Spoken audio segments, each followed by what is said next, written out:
I tried to run lightly while I was close to the clearing, but panic kicked into high gear soon enough, and I was in a flat-out sprint.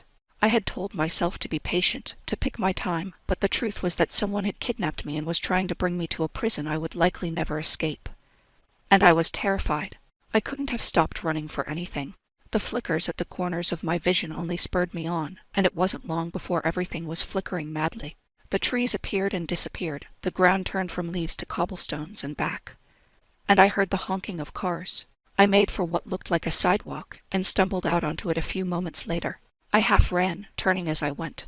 Clean, pale buildings with gorgeous balconies and terracotta roofs rose up on either side of me, and tiny cars were parked along the sides of the cobblestone street. Hystalska, a nearby sign read. I didn't have the first idea where I was, but it wasn't the forest, and that was a good start. I took a moment to catch my breath, then shook myself and kept running.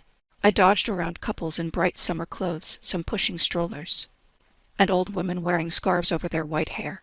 What was I looking for? Where was I going? Anywhere I could hide. We'd deal with the rest later. A breath of air caught me with the rustle of trees, and my heart leapt into my throat.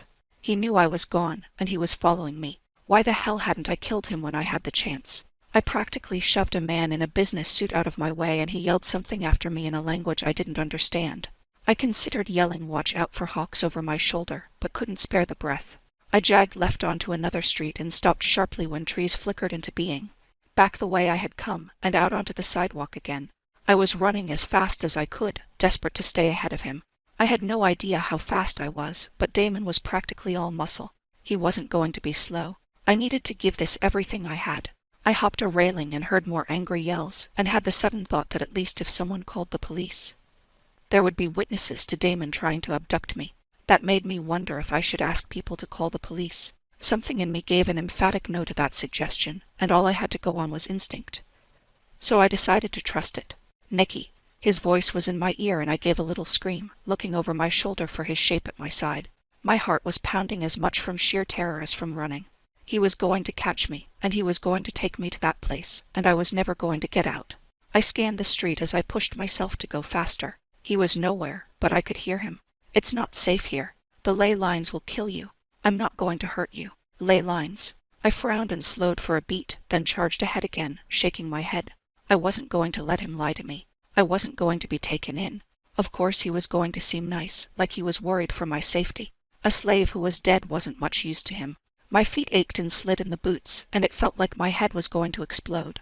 I didn't know how long I was going to be able to keep going like this, but I told myself that the only thing that mattered was this moment. And then the next, and the next after that. I just had to keep going for now. I wished Sarah was here, and felt tears come to my eyes. Sarah hadn't been able to protect me, but it would be nice not to be alone. I couldn't fall into the trap of feeling sorry for myself. I pushed my way through increasingly heavy crowds, half sobbing for people to get out of my way.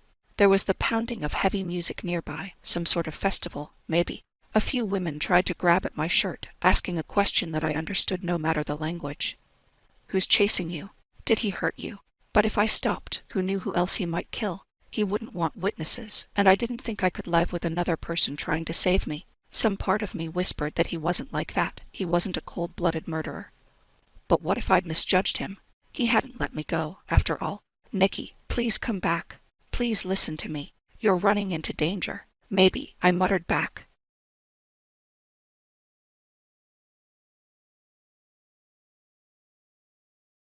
But I'm also running away from it.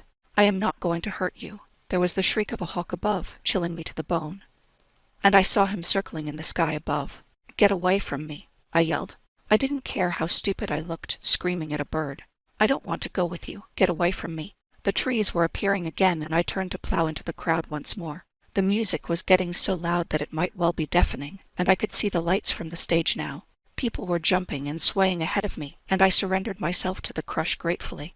Too many people for Damon to brainwash, too many for him to kill. I was carried along by the crowd, almost too tired even to keep my feet under me. I allowed myself to be jostled along and tried to catch my breath.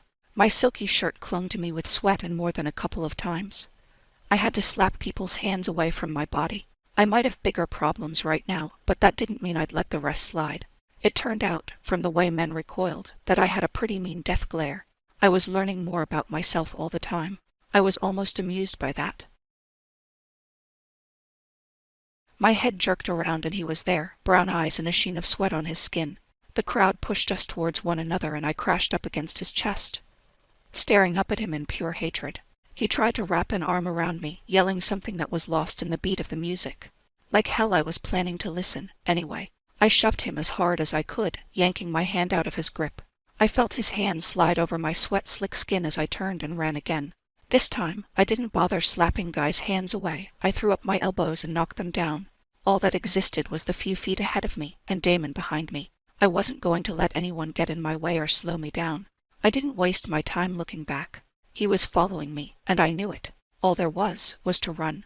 Waves of light from the stage washed over me with the smell of alcohol and cigarette smoke. The music was loud enough to make me wish I'd been born without ears, but even without it, I'd never have been able to pick out the sounds of Damon's pursuit amongst so many people. The crowd threw me off my feet more than once, and helpful hands picked me up. I couldn't spare the breath for thank yous. I ran until I emerged into open air with a gasp of relief. I felt sick, suddenly, but I told myself that must be from exertion. Or maybe it was from the crowd. It was hard to breathe in the crush and the heat of so many bodies, and for a moment I was running with fresh air in my lungs and burst of energy in my legs. Just a moment, though, before Damon slammed me sideways into an alleyway.